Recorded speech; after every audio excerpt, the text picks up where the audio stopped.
आपने ही चेंज कराया। अब मेरा मुंह मत खुलवाना। 1,40,000 करोड़ रुपए प्रधानमंत्री ने पहुंचाने का कार्य, फिर उत्तेजित हो गए। मुझे तो आश्चर्य हुआ सभापति महोदय कि इनके अरुणाचल प्रदेश और सिक्किम,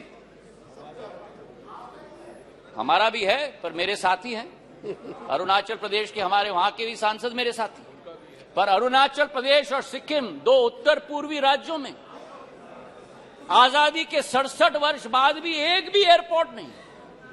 9 सालों में अरुणाचल में एक नहीं लेकिन 3 एयरपोर्ट तेजू, पासीघाट और होलोंगी बनी है और सिक्किम में पाक्योंग।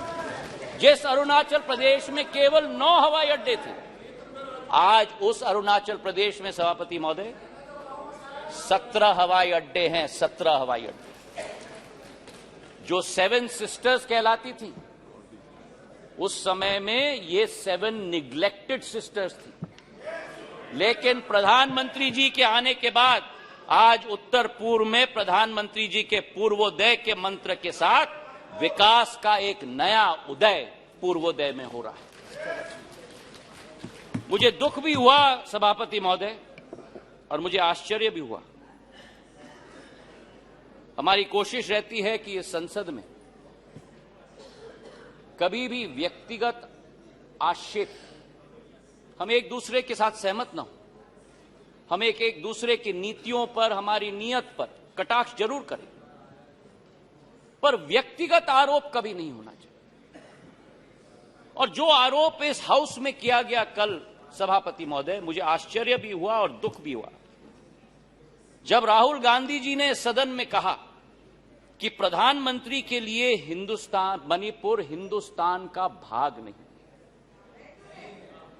मैं बताना चाहता हूं आपको सभापति महोदय कि जिस प्रधानमंत्री ने उत्तर पूर्वी राज्य को विश्व के साथ जोड़ा है, जिस प्रधानमंत्री का उत्तर पूर्वी क्षेत्र के साथ दिल का रिश्ता है, जिस प्रधानमंत्री ने भारत के दुश्मनों को उत्तर पूर्वी राज्य से खदेड़ कर बाहर कर दिया हो, जिस प्रधानमंत्री के रोम रोम में भारत माता बसती हो, जिस प्रधानमंत्री ने भारत कश्मीर को भारत के अभिन्न अंग बनाने के लिए अनुच्छेद 370 रद्द किया हो, श्यामा प्रसाद मुखर्जी के सपने को एक विधान, एक प्रधान और एक निशान को साबित किया हो। मैं बताना चाहता हूं विपक्ष को सभापति महोदय कि भारत को अलग अलग टुकड़ों में देखने की विचारधारा आपकी है, हमारी नहीं। हमारे सभापति महोदय, बैठो आराम से बैठो। आपने ही चेंज कराया, मुझे कान खोल के सुन लो, सत्य सुन लो, आपने ही चेंज कराया। अब मेरा मुंह मत खुलवाना। सभापति महोदय, जिस अविश्वास प्रस्ताव को ये लेके आए, इसका सत्य देश की जनता के समक्ष होनी चाहिए। जिस तरह से एक एक वर्ग का विश्वास तोड़ा गया है और जिस तरीके से प्रधानमंत्री जी ने एक एक वर्ग का अविश्वास को विश्वास में परिवर्तित किया है, वो सत्य आज इस सदन के द्वारा देश की जनता के समक्ष आनी चाहिए। किसान सभापति महोदय इस देश की रीढ़ की हड्डी, 60% आबादी हमारी कृषि प्रधान राष्ट्र है, लेकिन अगर किसान का पीठ तोड़ने वाला कोई कालखंड रहा तो 2014 के पहले रहा। आज हमारा किसान को समर्थन मूल्य पर्याप्त मात्रा में मिल रहा है, उसकी खरीदगी पर्याप्त मात्रा में हो रही है। आज हमारे किसान कितने उत्तेजित हो रहे हैं। सभापति महोदय, खुजली बहुत आती है, खुजली बहुत आती है, खुजली बहुत आती है। आज हमारे किसान को सभापति महोदय धान की खरीदी में 90% वृद्धि हुई है, गेहूं की खरीदी में 75% वृद्धि हुई है। नरेंद्र सिंह जी यहां बैठे हुए हैं। हमारे समर्थन मूल्य की हम बात करें, 2014-15 में धान की एमएसपी 1360 थी, आज धान की एमएसपी 2183 है, 60% की वृद्धि हुई है। कल कपास की बात की गई, कपास की एमएसपी हम बात करें, कपास की एमएसपी 3350 रुपए होती थी, आज वही कपास की एमएसपी बढ़कर 6620 हो चुकी है, 80% की वृद्धि हो गई। सोयाबीन की एमएसपी 2560 रुपए होती थी, आज 4600 रुपए हो चुकी है, 80% की वृद्धि हुई है। तो जहां हमारे देश का किसान, हमारे देश का अन्नदाता समृद्ध हो चुका है, उसी के साथ साथ किसान के लिए जो सीमांत हमारा कृषक है, 80% हमारा कृषक आज भी सीमांत कृषक है, उसके लिए एक सुरक्षा कवच के रूप में किसान सम्मान निधि के जरिए 6000 रुपया प्रति वर्ष 11.5 किसानों के खातों में 2,40,000 करोड़ रुपए प्रधानमंत्री ने पहुंचाने का कार्य किया। यही अंतर है तुष्टीकरण और संतुष्टीकरण के बीच में, सभापति महोदय। और इसी पे मैं बहुत बताना चाहता हूं, मध्य प्रदेश में भारतीय जनता पार्टी की शिवराज सिंह जी की सरकार ने इस 6000 रुपए में 6000 रुपए अतिरिक्त मिलाकर 12,000 रुपया प्रति साल 80 लाख किसानों के खाते में डालने का कार्य किया।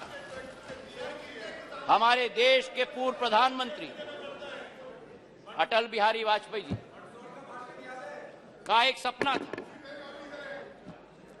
उनका एक सपना था कि इंटरलिंकिंग ऑफ रिवर्स होना चाहिए, और आज उनके सपने को अगर साकार किया है तो प्रधानमंत्री नरेंद्र मोदी जी ने Ken Betwa interlinking of reverse के आधार पर किया।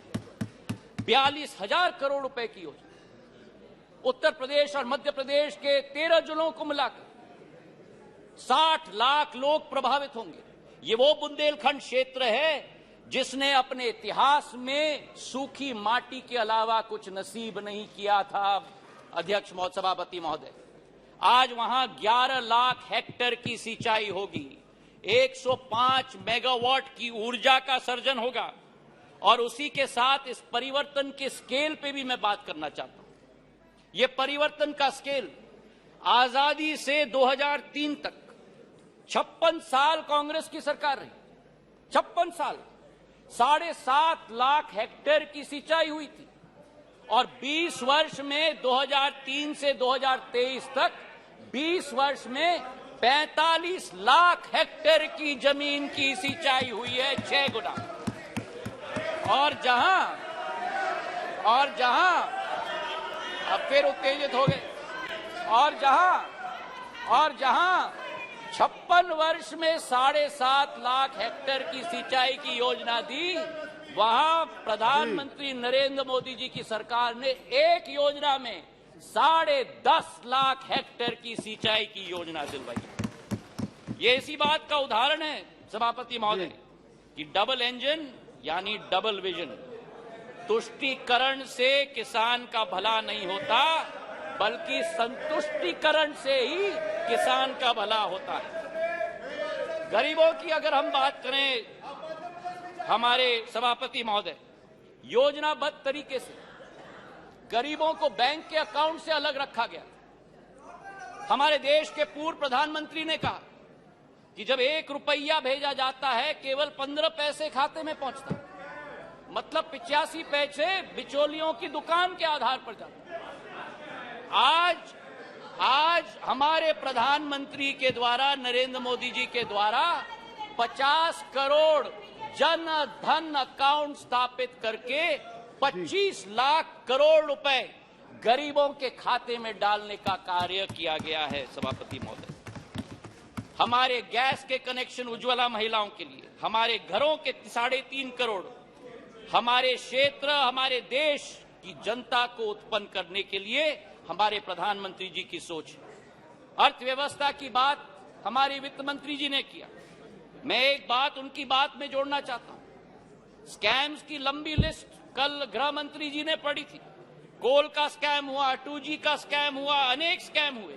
और आज मैं बोलना चाहता हूं कि जिस राह पर इंडिया नहीं लेकिन भारत चल रहा है प्रधानमंत्री जी के नेतृत्व में, जहां कोई निजी हित नहीं होगी, केवल राष्ट्र हित होगी, उसी संकल्प के साथ हम लोग आगे चल रहे हैं। 9 साल में सभापति महोदय हम लोग 10 नंबर आर्थिक व्यवस्था के रूप से आज 5 नंबर तक पहुंचे जी। ये एक बहुत बड़ी उपलब्धि है। लेकिन आज मुझे आश्चर्य है जब कहा जाता है कांग्रेस के एक नेता के द्वारा कि इस क्षेत्र में ओवर कॉन्फिडेंस देखिए कांग्रेस की। नेता बयान देते हैं कि सरकार चाहे किसी के भी हो, लेकिन भारत को तीसरी सबसे बड़ी अर्थव्यवस्था बनना तो अरिथमेटिक इनएविटेबिलिटी है। तो ये इनएविटेबिलिटी की गारंटी आपने 9 साल पहले क्यों नहीं दी? कांग्रेस की सरकार के समय आजादी से आज तक 67 वर्षों में हम लोग केवल 12 नंबर से 10 नंबर पर पहुंचे, और जब 9 साल में 10 नंबर से हम 5 पर पहुंच जाएं तो अरिथमेटिक इनएविटेबिलिटी बन जाती है। ये दोगली नीति कहां से हुई? और आज हमारे दोस्त अमोल कोले जी ने पर कैपिटा इनकम की बात उठाई, मुझे खुशी है उन्होंने उठाई। आपको आश्चर्य होगा सभापति महोदय ये सुनते हुए कि भारत 67 सालों में भी सब साउथ अफ्रीका की पर कैपिटा इनकम को हमने पार नहीं किया जब इनकी सरकार होती थी। 9 साल में पर कैपिटा इनकम आज डबल हो चुका है सभापति महोदय।